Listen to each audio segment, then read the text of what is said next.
The chair calls Gwen Griffin.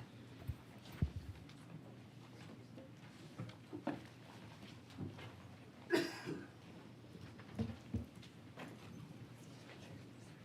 there. Thank you for being here today. We show you registered as Gwen Griffin on behalf of Texas Space Commission and that you will be testifying neutrally. Is that correct? Yes. Great. Thanks for being here. Please proceed. Thank you. Good afternoon, Mr. Chairman and committee members. As stated, I'm Gwen Griffin here today representing the Texas Space Commission. I'm also the founder and CEO of Griffin Communications Group, a 27-year-old Texas small business. As a native Texan and executive in the space industry, I'm honored to serve as the first chair of the Texas Space Commission. Thank you for the invitation to provide an update on the activities and accomplishments of the Texas Space Commission, one of your newest state agencies. The Commission and the Texas Aerospace Research and Space Economy Consortium, otherwise known as TARSEC, much easier to say, were created in the last legislative session with the approval of House Bill 3447. Our defined goal is to promote innovation in the field of space operations and commercial aerospace opportunities, including the integration of space, aeronautics, and aviation industries into the Texas economy. It's the right time for Texas to focus on aerospace. The global space economy is rapidly evolving and growing from a predominantly government-led to commercially led ecosystem and is expected to be worth $1.8 trillion by 2035. So why is space important to us all? We go to space for Earth and humanity.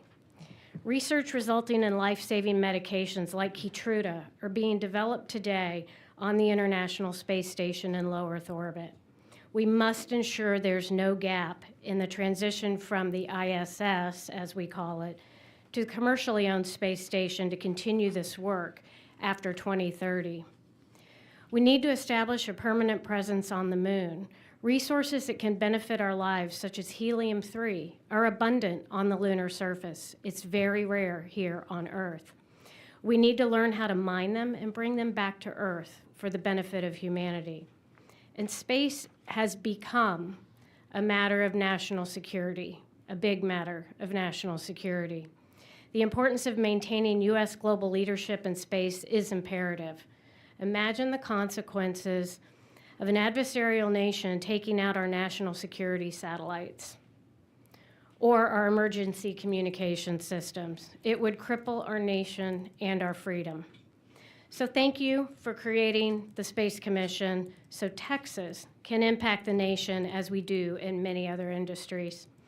I'm hopeful that my remarks and the two-page summary that you've been provided, I hope you have that. Okay, great. Demonstrate the work in delivering on the Commission's stated purpose over the past 11 months. I'd like to provide a quick overview of the organizational structure. As you may know, the Space Commission is governed by a 9-member board of directors, and our advisory board, TARSEC, is governed by a 9-member executive committee.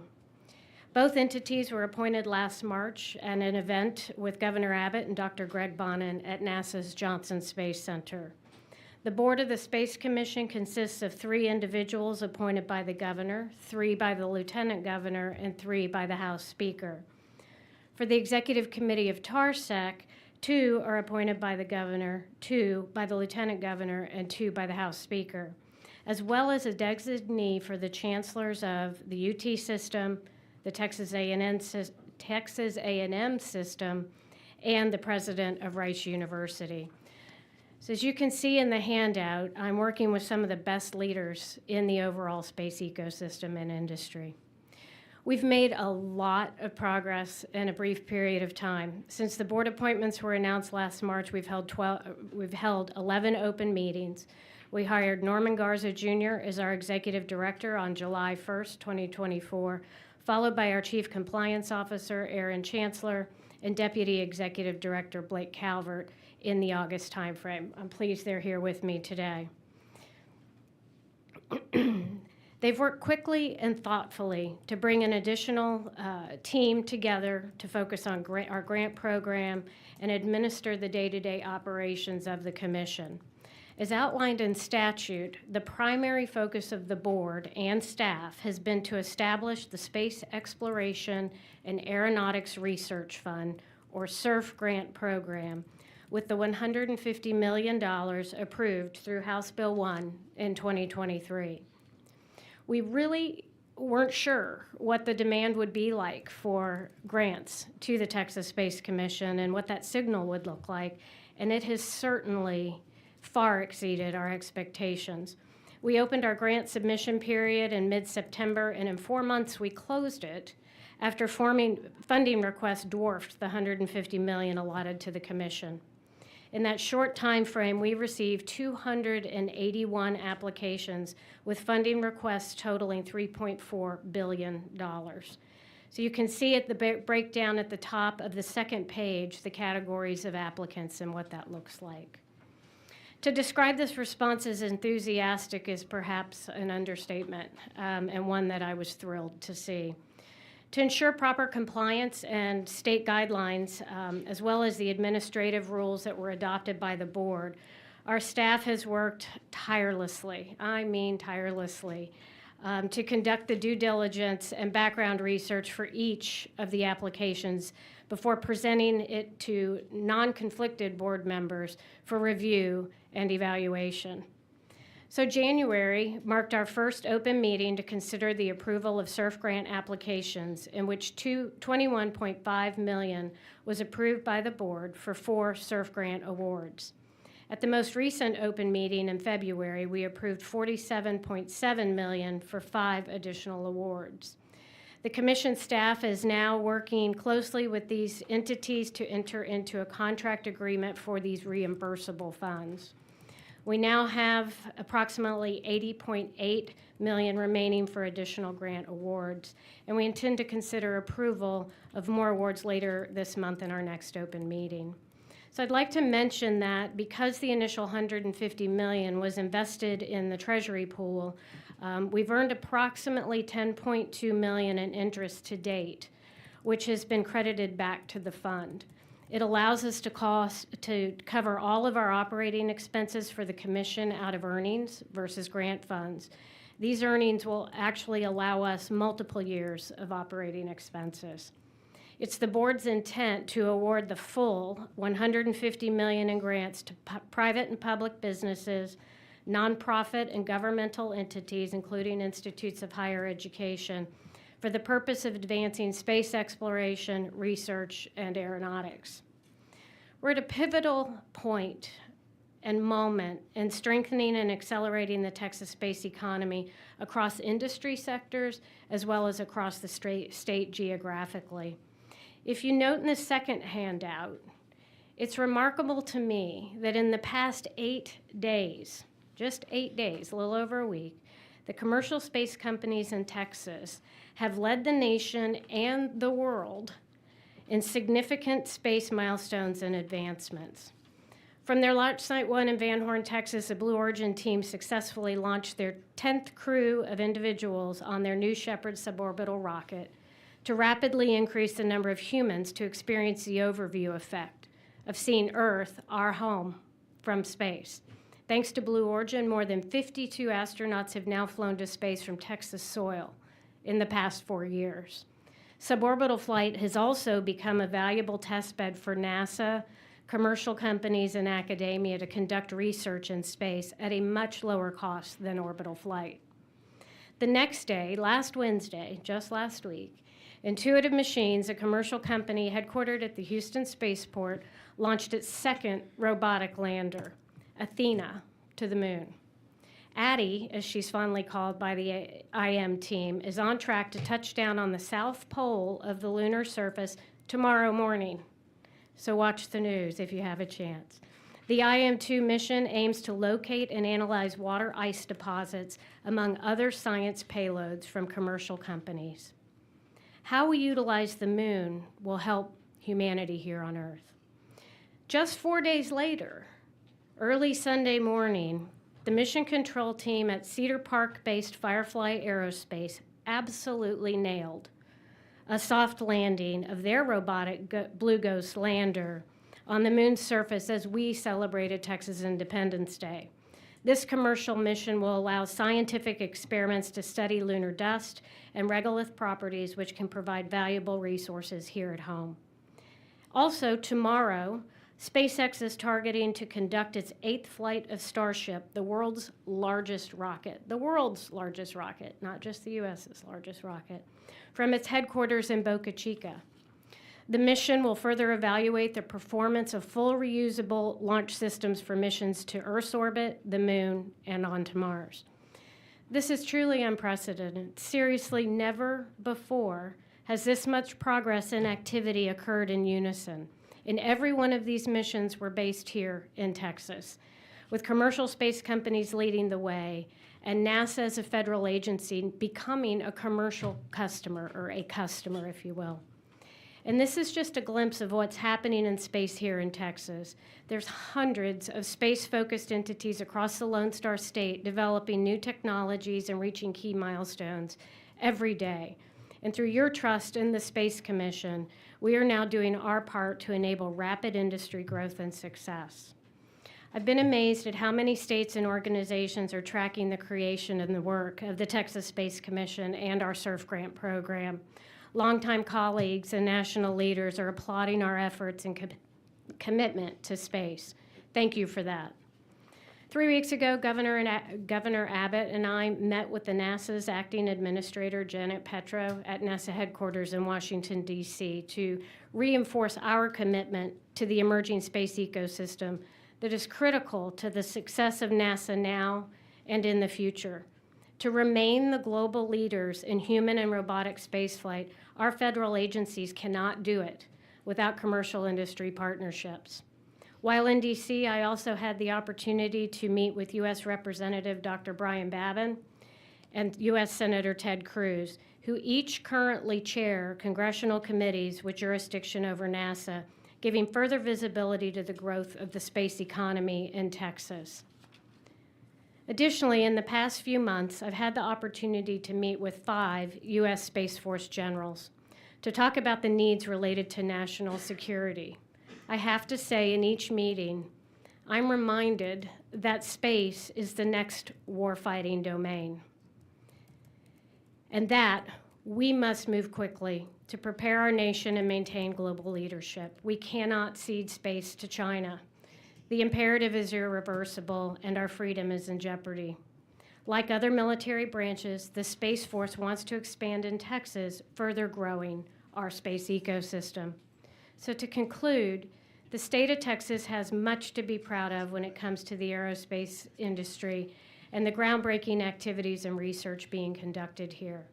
The SURF grant program has been cited as a clear signal of Texas's investment and belief in the space industry, as well as the Space Commission's ability to connect and nurture the many moving parts of the space economy.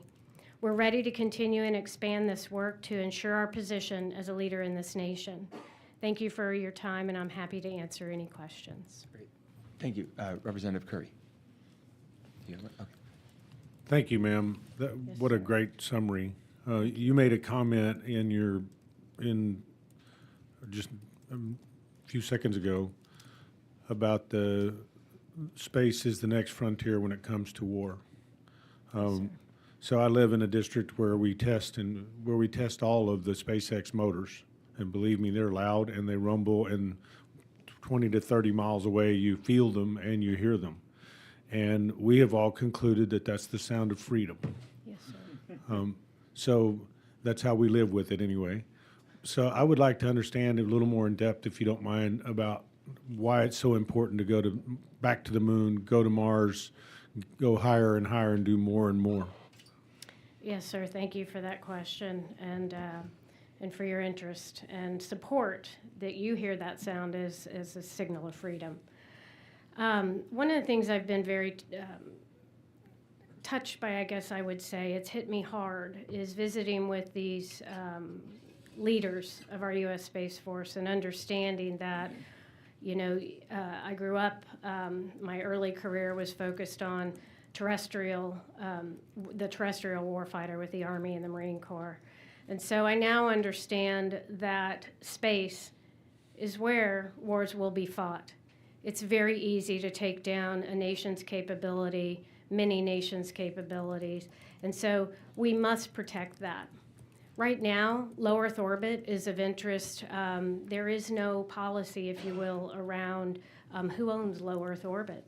So these are things that we really need to focus on. We need that permanent presence on a space station.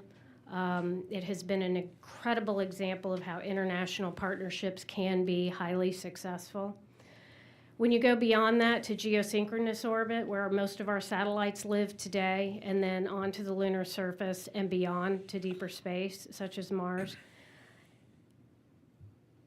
I have to say that a few of the folks that I've talked to, I've learned over the last 10 to 15 years that China has gone from number 18 as a national leader or as a global leader to number 2.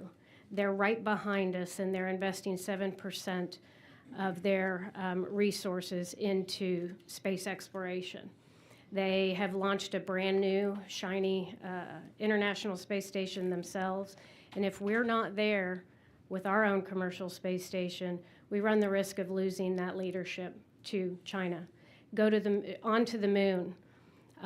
They are preparing and putting tremendous resources, and Chinese companies are investing heavily in creating that human capability to get to the moon. It would be tough if we wanted to go to the moon one day and we were told that we don't have a right to be there. So it's a matter of national security. It's also a matter of precious resources that, as I mentioned earlier, that can be utilized for the benefit of humanity on Earth, not just Americans, but for humanity. So that's why I see exploration as an imperative, and the time is now. There are other countries that don't necessarily have our best interests at heart that are making great strides. So I totally agree with that. When one of the things that I've noticed in your grants and the grants that you've issued, the one that stands out the most would be, several of these companies are obviously funded by multi-billionaires, some of the richest men in the world. And yet, we have a $7 million grant to Blue Origins. That's correct. So I thought I'd ask the question do you mind describing that, how that came about and why that's important to do a grant to a billionaire? Sure. We are so grateful to individuals who have put their own resources, billions and billions of dollars over the years of their own resources into helping our nation to advance in space. Texas is committed to space exploration. Our national leaders need us to be there. The projects that we looked at, for example, with Blue Origin, is the capability they are building. They actually have just launched for the first time their new Gwen orbital rocket named after John Glenn. That rocket will enable us to take payloads and habitat and ultimately humans to the surface of the moon.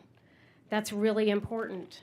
We need to rely on commercial companies to get us to those locations. As I mentioned, NASA, for example, government-led programs cannot do that for us anymore. So what I liked, or let me rephrase that, I think what was important about the small commitment to what those individuals have put in to space for the benefit of humanity is the opportunity in the case of Blue Origin's grant award to share the data, the information, and the outcome of this capability with other companies for the betterment of the whole industry. So in that case, that was something that piqued my interest. Okay. So this is really my final question for now anyway. I'm kind of big on asking this question. If you view the wall as a whiteboard, and in the top right-hand corner is where you put utopia, and in the bottom left-hand corner is where we are now, what is your utopia, and what can the legislature do to help support you in getting to the utopia? Well, thank you for that question. I love that. Big picture thinker, obviously. We would like to see space companies emerge in all of your communities. So what would help us the most right now, we're not even a year at work yet, please share with your constituents that we have been established and that we are looking to support and help grow businesses, whether they do cyber technology and security, which is critical to our armed forces, as well as commercial companies. Whatever that might be, we would love to visit with them, whether it's myself, one of the other board members, one of our staff members. We will bring experts to your communities and work with those companies to see how we might help them. So please share the word, spread the word about the Texas Space Commission. I think the opportunity, I will tell you that other states are watching us very closely. Without giving a name, one of the generals that I met with said it was really imperative that Texas keep a clear signal of commitment to space, particularly for national security, and to please not reduce the amount that's being invested in the Texas Space Commission, but consider growing it as we ensure national security. So I think my utopia, or our utopia, would be to continue to grow the Space Commission's resources and to make sure that everyone in the state of Texas knows we're here and that we want to be a part of what they're doing, if it makes sense. So why Texas? I mean, we say national security, and obviously these are major worldwide programs and beyond Mars, but is it because Texas needs to be the leader in everything in the world? Sir, we do lead a lot. I'm a very proud Texan. We have the opportunity and the ability to serve our nation in ways that many states cannot.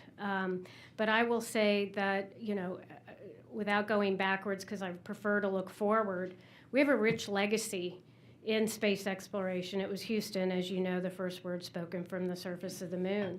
We have the skill set, we have the talent, we need to develop more. Our skilled workforce needs to be replaced constantly.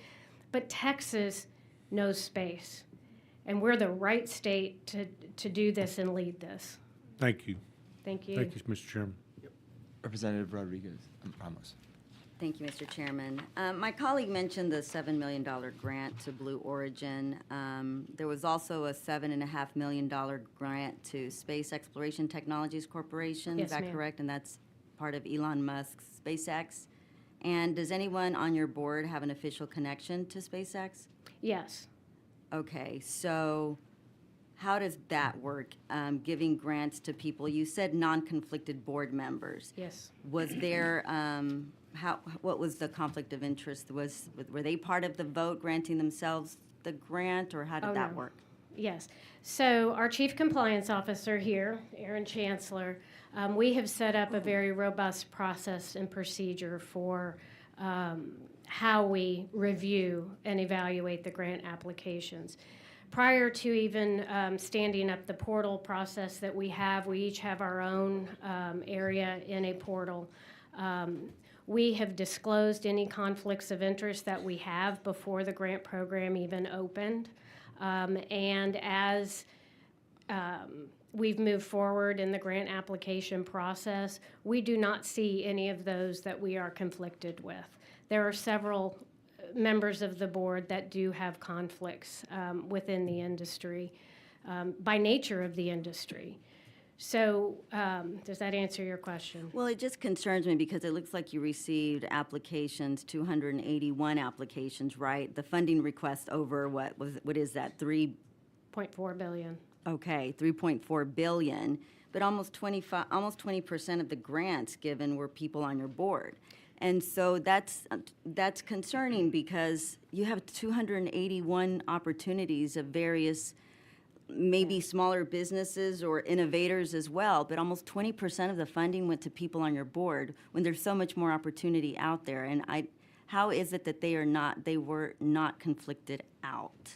And you said that you disclosed that. Where was it disclosed, and what is that process? We disclose to our Chief Compliance Officer and our Executive Director if we Okay. do have a conflict of interest. We never see those applications. We do not vote or speak about those applications if we are conflicted in our open meetings. So therefore, we're not involved in that process should we be conflicted. Okay. So with 20% of the grants going to people within the board that is making the decision on who is going to receive those grants. I don't understand. So we are just beginning, we've just begun our grant application process. We still have more than 100, I believe we have 113. I need to look at the data. You have it there on your paper. We have many institutes of higher education that have not even been put into our portal yet. They are being reviewed. The technical academic institutes of higher education are being reviewed, and we haven't seen those yet. Therefore, we have the $80.8 million remaining in the SURF grant fund for additional awards. We expect to make awards, additional awards to other entities. They might be a public or private business, a nonprofit entity, or a governmental entity, or institute of higher education. So we're not done yet. We haven't finished our work on the $150 million that we have. But that doesn't negate the fact that a good portion of the grant money is allocated to people on the board that are making the decisions on who to give the grants to. It's not the majority of the dollars. 20%. Correct. But it is about 20% of the grant money is going to members on the board that your individuals that are not conflicted out. It's not going to the members of the board. Let me be clear on that. Well, the companies that they are associated The with. companies that we are awarding grants to are those that are leading the way and helping to expedite the needs of Texas and our nation. So I can't speak on behalf, I don't see the scoring of my fellow board members. That is held in confidence through the process. So I can't speak for anyone other than myself, ma'am. Okay, can you share with our office the requirements on how the determination is that these individuals that are associated with these companies are not conflicted out? Like how that determination was made that they are not, that there's not a direct conflict of interest on how they are part of this determination process? We have adopted rules, which we can make available to you Yes, with no please. problem, that help, if I had any dealing with any of the, and I do own a strategic communications firm, a very small business that works in the space industry. So that's why I personally have notified our chief compliance officer and our executive director of any conflicts that I may have. I am not even aware of those that have been put into the portal yet. I don't even know who those companies are. That's why it's so important for each of us to disclose our conflicts of interest that we think may be there.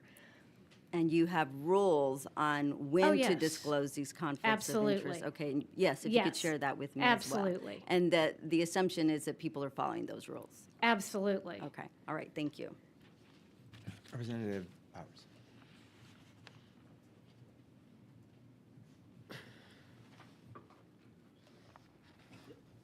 Okay.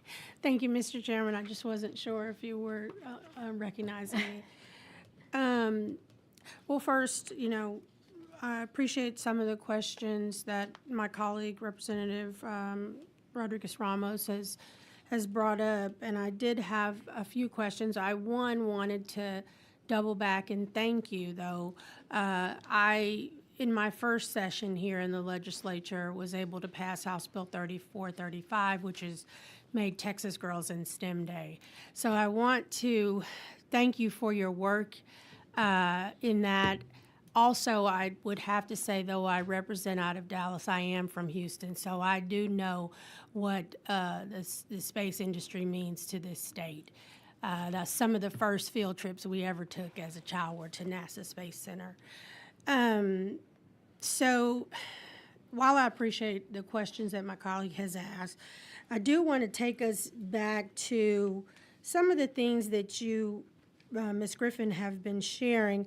And I want to know, how is the Texas Space Commission working to develop the workforce needed for growing the space industry here in Texas, particularly in terms of education and training programs? Yes, ma'am. In the statute, it does talk about workforce development, and that is an area. We have a number of grant applications that address K through 12, but also higher education as well. In fact, more than half of the applications are coming from, as I mentioned, institutes of higher education. And I also know that from to date, from the applications that I have seen, many of them address the need for that skilled and talented workforce. Awesome. And that really begins with the tech trades. It begins during high school or immediately following high school, and providing opportunities for people in these rural communities like Van Horn, Texas, and other locations to seek high-paying jobs and careers in the space industry. A passion of mine, speaking for myself, is helping children to see that they too can be part of the space economy if they want to be, and opening those doors and those paths for them. So I'm looking forward to having some of those K through 12, or let me say nonprofit education-based grant applications in our portal for review and hopeful awards. Thank you. And that was, the mission of House Bill 3435, to make sure that young girls definitely knew that that employment or even careers in this industry when it comes to science, technology, engineering, and math were possible. So I'm grateful. And we just celebrated on Saturday the 6th anniversary of Texas Girls in STEM Day that the governor saw to make a state holiday. Wonderful. So thank you for that. Secondly, you kind of alluded to this. What metrics or key performance indicators has the Texas Space Commission established to measure its success in promoting Texas's space industry? Could you state that one more time, because my mind was going into some of the processes? The metrics or key performance indicators that y'all have used to establish measures and success in promoting the Texas space industry. Yeah, so as a new entity, the SURF grant application is obviously a key focus of our time. And we were very thoughtful in putting together the form for applicants. We had 2 forms as we opened the process in mid-September, one for those public and private businesses, and then one for government entities and institutes of higher education. Because they were different, so we ended up deciding on 2 slightly different forms with many questions. In terms of key indicators for success, we're so young, we're early, we're not even a year in, that I would hate to say we've been successful. We are moving rapidly to help the speed of development and technology in that workforce for the future. So I'm not sure I can specifically answer your question today on KPIs of ultimate success. Well, I will be, grateful for our meeting that we'll soon have. And I will say, lastly, for now, as my colleague, Mr. Curry said, you may not know, being so new right now either, but, what are the biggest challenges that y'all have faced since inception, and how are you addressing them? I think as a new commission, bringing on the staff, creating our processes and procedures, and authorizing how we do things, and the board agreeing upon that. It's been difficult in that we can't meet as a full board outside of an open meeting, and I've learned very quickly. I'm a volunteer in this, like my fellow board members are. It takes up to 10 days to get an open meeting on the books. So I think one of the challenges is just that comes with standing up a new entity. As a small business owner, standing up a small business, you learn a lot as you get going.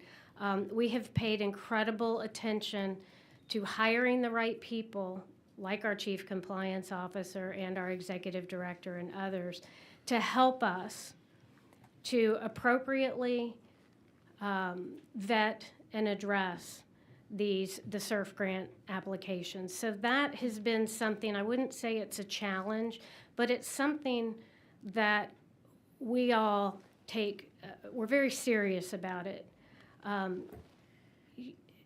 Investing taxpayer dollars in anything is not something any one of us on the board takes lightly. It's very serious business to us. So I would say our biggest challenge has just been standing up a new organization, making sure we're doing it well, making sure we're being thoughtful, efficient, yet effective in moving out. And again, as I mentioned, January is when we awarded our first grant. So we're just now what I would say moving out. The other thing that I'll add is over the summer, I spent most of my time outside of trying to run a business learning about the current space economy in Texas and visiting different companies, different entities, different nonprofits around the state to understand what they do and where they fit in this ecosystem. Because you had the benefit of growing up in Houston close to the NASA Johnson Space Center, but there's a lot happening across the state. So I took time to go learn about that and better understand what the broader needs are and how we help the economy here in Texas and create jobs for Texans, whether it's from El Paso to Brownsville to Arlington, Dallas, Fort Worth, to even the Houston area, Deer Park. So I wouldn't say that's a challenge. It's been an opportunity, but something that I thought was really important as we began to shape where we were going to go. Thank you. Representative Curry, yeah. You have a question? A question. Thank you. This is a little bit of a follow-up, but I wanted to kind of get back to Representative Rodriguez Ramos' comment and just kind of add a little bit to that. The way I look at this is you've got a $7.5 million grant to a SpaceX company, right? So that's been granted. The total grants so far are $69 million in January and February. So that leaves if I do the math right, you said you had $150 million to start. You've invested it. It's made $10 million, so it's about $160 million. I was just trying to clarify that grant. Granted, it's to SpaceX, which I'm obviously very fond of. They're in my district, and Kathy Luters is on the board, and she's vice chairman, I believe. Yes, she is. And she also runs the Boca Chica program. So she runs the Starship program in Boca Chica. So that would equate to what I see as less than 5% of the total. Am I right in my math on that? So if you take the $160 million and look at $7.5 million, it's just under 5%. I will say I'm like several that went before me that math on the fly is not my best attribute, but yes, it's less than 20%, absolutely. Yeah, I think because there's a lot more money to be granted as well, That's right. so you're going to see more and more of those. But is your testimony that it needs to be a meaningful grant, but keep us on the map to have the data and the things that we need to share with the other industries, the other companies in the industry? That's right. Okay, thank you. All right. Thank you. Representative Rodriguez Ramos. Thank you. And it was 20% of individuals that are on the board, not necessarily that one company. So the collective of people making the decisions receiving 20% of the pot was what I was saying. When you look at the commission members and companies associated with members of the commission, how do you ensure that small businesses and independent innovators receive equitable access to the funding? How are you ensuring that that's happening? Every application is looked at individually with the same attention to detail by each of the board members that's non-conflicted that will see an application.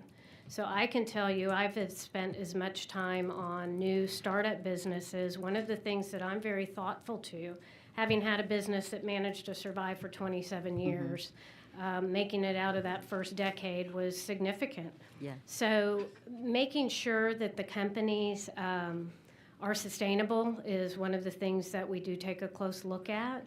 But also, what is their innovation? What is their technology? How does it enable a robust space economy? How does it help grow jobs here in Texas? So it's all of those things are factored in, whether they're a 1-year-old company or a 30-year-old company like mine's about to be. So each application is addressed individually with the same attention to detail as, say, a larger application or an older, more established company, a larger company. So are there different metrics or different considerations for the smaller companies who are wanting to break into the space, but essentially is being monopolized by 4 or 5 or 6 bigger giants? Are there opportunities whereby those smaller innovators will be able to have access to some of these opportunities to start? If you're asking if there's a pocket of that 150 million Yes. set aside for a business under a certain amount of revenue, there is not. We look at each application based on what the technology innovation is, how it fits in one of the 5 categories that we address, and we evaluate it from there. And again, it's each board members that's not conflicted. They evaluate as they see appropriate. It just seems to me if you have the richest men in the world who are bidding against so-and-so who is trying to get into this industry, that it'll be really difficult to really bring in new ideas and a different innovation from smaller groups of subsets of companies or businesses who want to break in. Moving on, do you all have any environmental considerations of these projects that are being proposed for these different companies and the impact that it's happening on local communities? Like, where does that, I've read many articles of the community members saying, okay, we're getting earthquakes or the water, or they're bypassing environmental regulations so that they can start these projects, and people are concerned whether it's their water, their land, quakes. Like, what are some considerations, or do you all have environmental considerations when having these conversations or granting these funding The requests? statute for the Texas Space Commission does not address environmental issues. There are numerous state and federal requirements that must be met for companies involved in the space industry. So we're not a governing authority focused on environmental issues. At all? No. Okay, thank you. Thank you. Representative Tindrell. Thank you, Mr. Chairman. Thank you for being here today. I want to get some perspective, and if you don't know the answer, that's fine. I'm guessing that you remember watching movies about air superiority and how were you ever in the military? No, sir, I was not. And how important it was for a nation to have air superiority, and how when you own the air, you actually pretty much own the warfighter's space.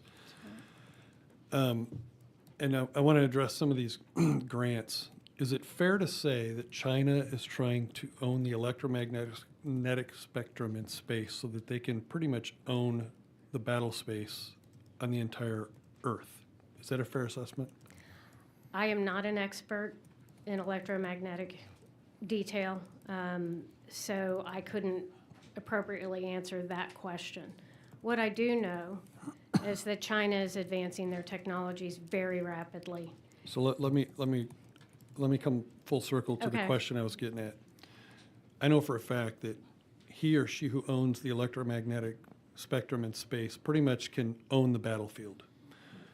And we don't want an adversary such as Russia, China, North Korea, those types of places to own that electromagnetic spectrum, because it is the battlefield of the 20s, 30s, and 40s that gave a nation air superiority.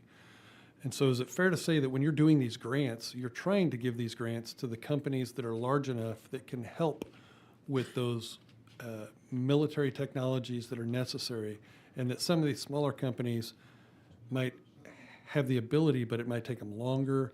And so when you're giving these grants, they're given to companies that can do things for warfighters and for the economy of Texas, maybe faster or more efficiently or more effectively. I'll say the answer to that is yes, in part for efficiency and speed. Yes, and some of the more established companies that have been around a little bit longer are making those things happen. So in terms of, the grant applications, as the statute states, we are looking at civil, commercial, and military space as kind of our playing field, if you will. So the space warfighter is very much a part of that. And there's many aspects to that based on what we're learning quickly from our general officers and our friends. So I will say this, thank you for what you're doing. I'm thankful that Texas is investing in that space because in the next 10 to 20 years, whoever has control of that will either keep peace or make war on Earth. And so it is huge. It's bigger than I think anyone in this room knows how important that exploration in space, the electromagnetic spectrum in space is, and having a permanent location for the United States in space to help manage all of that. So thank you.